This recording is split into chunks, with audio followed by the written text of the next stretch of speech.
and a chance of a better life. We spoke of how for so long these abuses and attacks aimed at our people and culture have been hidden and concealed by the mainstream media behind the terms multiculturalism and ethnic diversity. All of these myths have been taught our children in the schools and programmed into the minds of our adult population through the mainstream media outlets of the TV, cinema and papers. People of Edinburgh, that was what we spoke of in Irvine. Today, before you and all the world, before the ancient culture of the Scottish people in this their capital city, we of the SDL have only this to say. We have no need to talk or convince you or anyone else with words, for the truth and brutal reality is now plain for all to see. People of Edinburgh, as you look south across the border, but you can still see the English city smouldering. You can still see smoke hanging over England's capital. We in the SDL and all the other defence leagues gathered here before you in Edinburgh, we the casuals who make up the ranks of these defence leagues, we no longer need to talk or persuade. The actions of the migrants and refugees have spoken out.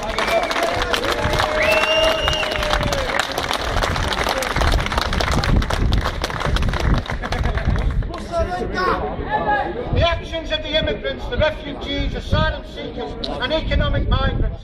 The actions of the ethnic cultures who this island realm gave sanctuary, housing and welfare to. Their actions have spoken loud and clear. All of it, all the immigration, the migration, all the multiculturalism and diversity, all of it is a lie and cannot be hidden or concealed by the mainstream media anymore.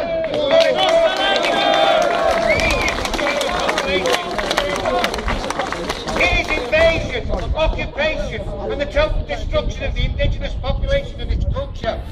You can hide no longer, nor seek refuge in the TV or the illusion of multicultural harmony. But as sure as the night follows the day, the horror that tore to the English capital city will find you and all you care for.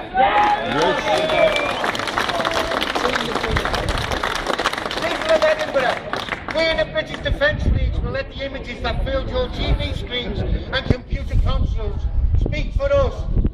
We will let the hooded figures who brandish weapons of all sorts as they dance before burning buildings say with their actions far more than we could with words.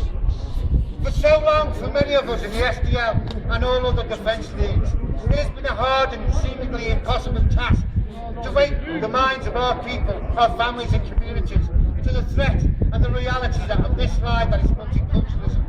For many of us, to simply try and become a tiring and heartbreaking pursuit that always seemed to end in deep despair and depression. It seemed that when we gaze into the eyes of our own people, those we loved and came from, we would see only vacancy and apathy and the reflected glow of widescreen TV.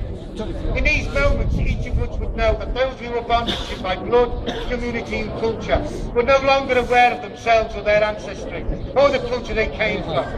The terrible sad truth will be plain for all of us to These people have become relations to the TV and those who control the media, and they no longer bear any relation to the common people of the British Isles. But now, with the images of burning cities and hooded immigrants dancing in the flames, even the most dulled minds amongst our broken communities are beginning to wake. 2 years ago, a group of common people who have been vilified and depicted as mindless mourners and dysfunctional violent social misfits came together under the standards of the defence leagues of the British Isles. They were us ourselves who now stand before you, and we are the casual culture of the terraces. We had watched over 40 years of the culture of the common people of this island realm was systematically attacked and destroyed from every direction. We watched the industries, factories and the workplaces run to collapse and then sold to foreign interests, and the ancient hard-earned rights of the workers removed and erased from our people's minds by countless politicians of every persuasion. Our ranks are filled with those who know the horror of our people's long sad struggle against the wave after wave of drugs that were released across the length and breadth of this island and through every housing street and council tenancy. Our ranks are swelled and heaved with sorrow, born out of the loss and the lingering damage and abuse caused and inflicted on our loved ones, families and communities by this terrible drug scourge.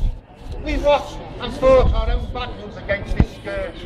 We aided others and we saw the violent actions of mothers, fathers, brothers, sisters, aunts and uncles end with them broken and distraught, having to attempt it with their last breath to aid and save those they loved who were dear to themselves and their communities. We watched as they failed, and we mourned our losses. We cast out those addicted to the needle and the crack pipe, held the dying and the sick, and buried our dead. For few of our families have escaped being touched by this sorrow.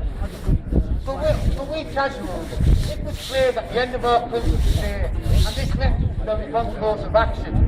That was to answer the call of our ancestry, and turn and face all that threatens to destroy our culture.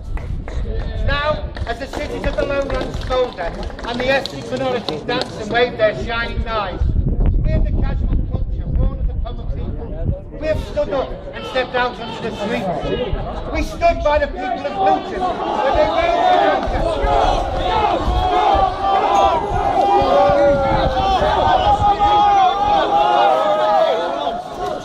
Fuck them! Oh, that's hell.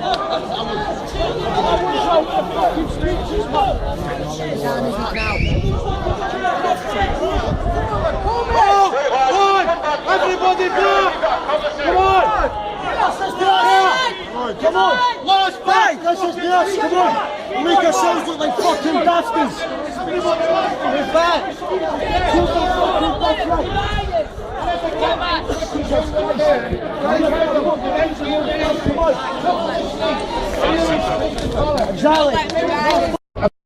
By the politically correct middle class elites who control the media.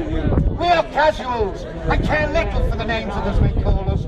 We believe in our hearts and the depths of our souls that the call we answer issues from out of our ancestry. And to it alone we will be true. We are the casual culture of the common people of the British Isles. And as the world watches and listens, we will rebuild again with action and not words the culture we love and come from. Amen!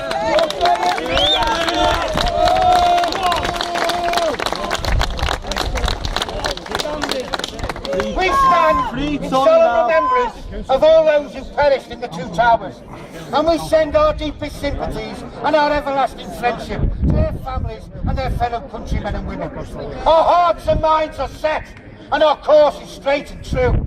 Let no foreign political entity or foreign state attempt to use our actions to enrich their own cause or claim we are their allies.